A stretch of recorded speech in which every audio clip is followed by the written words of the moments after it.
श्रीमन्महागणाधिपतये नमः। श्री सरस्वत्यै नमः। श्री सद्गुरुभ्यो नमो नमः। काषाय वाससमजं कमलाक्षमेकं मालाकमण्डलुधरं रमणीयलीलं गोष्वान् क्रीडनपरं निगमान्तकेलिं देवत्रयात्मकमहं सततं नतोऽस्मि। कामं कल्पद्रुमो ह्येष साधुवृन्दानुसेवितः दत्तात्रेयो महायोगी कलौ श्रीपादवल्लभः। अवधूतचिंतन श्री गुरुदेव दत्त श्रीपाद श्री वल्लभ श्रीमन नृसिंह सरस्वती स्वामी महाराज की जय। श्री गुरुदेव दत्त गुरुदेव दत्त गुरुदेव दत्त दत्त दत्त। मंडळी नमस्कार। नारायण स्वामी महाराजांचं दिव्य असं चरित्र पाहत असताना देवलपूर नावाच्या कर्नाटकातल्या या गावामध्ये घडलेला प्रसंग आपण काल पाहिला। सज्जन व्यक्ती सज्जनाला जेव्हा भेटते, साधू ज्यावेळेला साधूला भेटतो, संत ज्यावेळेला संतांना भेटतात, त्यावेळेला त्यांच्यामध्ये जी चर्चा होते ती चर्चा मोठी विलक्षण असते, अलौकिक असते, त्याला शब्दात मांडताच येणार नाही। मी खूप सारी उदाहरणं या निमित्तानं विषयांतर नव्हे परंतु या विषयाला साजेशी म्हणून आपल्याला सांगू शकतो की ही चर्चा फक्त, मी कालच बोलताना म्हणालो होतो की या विषयी आपण चर्चा करूया की ही जी संतांची भेट होते ही काय प्रकार आहे। बघा, वेगवेगळ्या ठिकाणी मीच कसा नटलेलो आहे हे पाहण्यासाठी नृसिंह सरस्वतींनी पाठवलं होतं। असा संदर्भ आपण मागे एकदा पाहिला होता।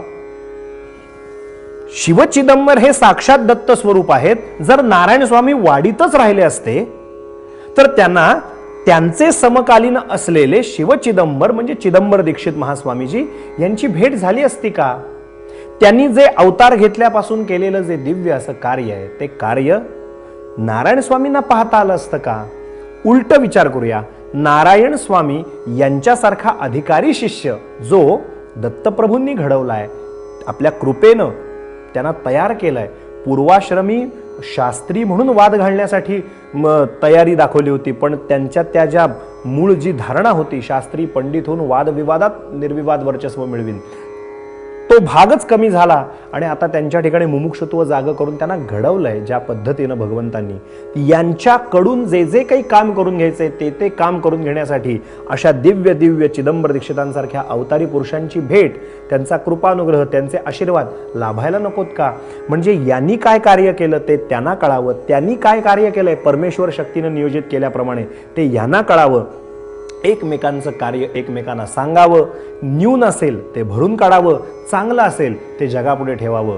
संत हे जगाचा तोल सांभाळतात आमचे महाराज म्हणायचे, सद्गुरू म्हणायचे। म्हणजे काय हो, परमेश्वर सर्वत्र येतो का कार्य करायला?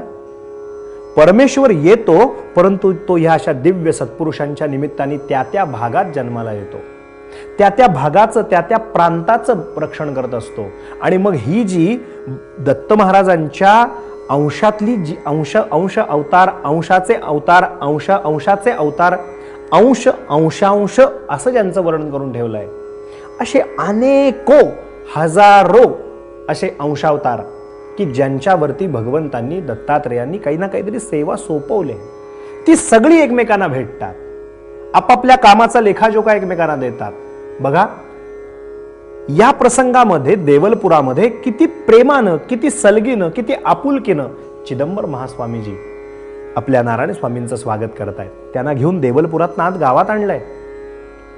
मी कालच बोलताना म्हणालो होतो की सज्जन को सज्जन मिले तो होती है मीठी बात, इतकं आपुलकीनं भेटतात। या प्रसंगानिमित्ताने मी एक खुलासा करतो।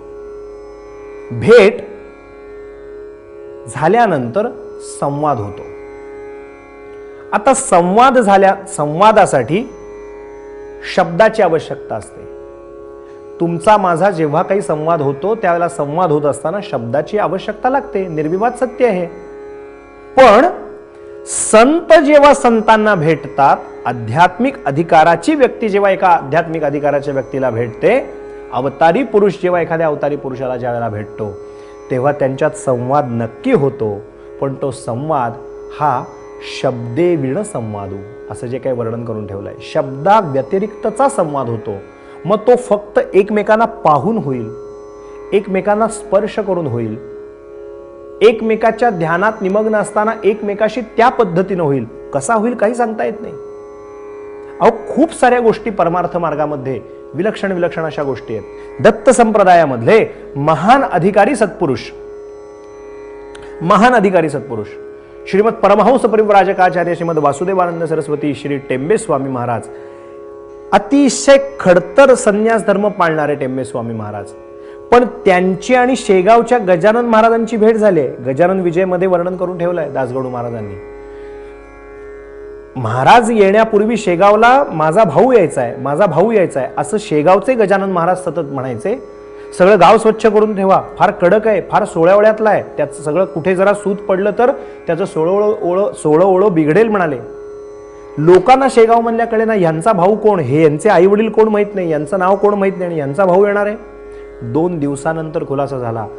टेंबे स्वामी महाराज संचार करत करत जेव्हा शेगावला पोहोचले, दोघांनी एकमेकांना पाहिलं असं वर्णन आहे चरित्रात. अर्धा तास फक्त एकमेकांना पाहिलं, दृष्टादृष्ट झाली, डोळ्याची दृष्टादृष्ट, फक्त पाहिलं एकमेकांना. गजानन महाराजांनी टेंबे स्वामींना, टेंबे स्वामींनी गजानन महाराजांना. मी मगासपासून जे विवरण केलं, निरूपण केलं त्याप्रमाणे दोघं डोळ्याच्या भाषेत एकमेकांशी बोलले. टेंबे स्वामी निघून गेले. महाराज बसल्या स्थितीत होते गजानन महाराज. संत संतांना भेटतात तेव्हा अशा काही विलक्षण घटना घडतात. पुण्यात परीड बाबा होऊन गेले आणि बेळगावचे काणे महाराज, दोघं एकमेकांना भेटले ना, उराउरी भेटले. दोघांनी आपापल्या ज्या गाठी भेटीतनं जे परमार्थ विषयाचं तत्वज्ञान होतं तेच जगाला सांगितलं. संत संतांना भेटतात तेव्हा एक महासत्संग होतो.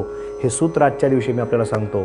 एरवी होतो तो नुसता सत्संग, पण अधिकारी पुरुषाला जेव्हा भेटतो तो महासत्संग असतो. आणि याचा लाभ ज्या जीवांना झाला ते जीव खरोखर धन्य म्हणावेत. या प्रसंगात काय काय घडत गेलं, हा सत्संग यांचा कसा कसा घडत गेला, हा महासत्संग कसा कसा झाला, उद्यापासून आपण पाहू. आज इथेच वाणीला विराम देऊ. अत्रिपुत्र दत्तात्रेयांच्या पवित्र अशा नामाचं स्मरण करू. श्रीपाद श्री वल्लभ श्री नृसिंह सरस्वती दत्तात्रेयांचं स्मरण करू.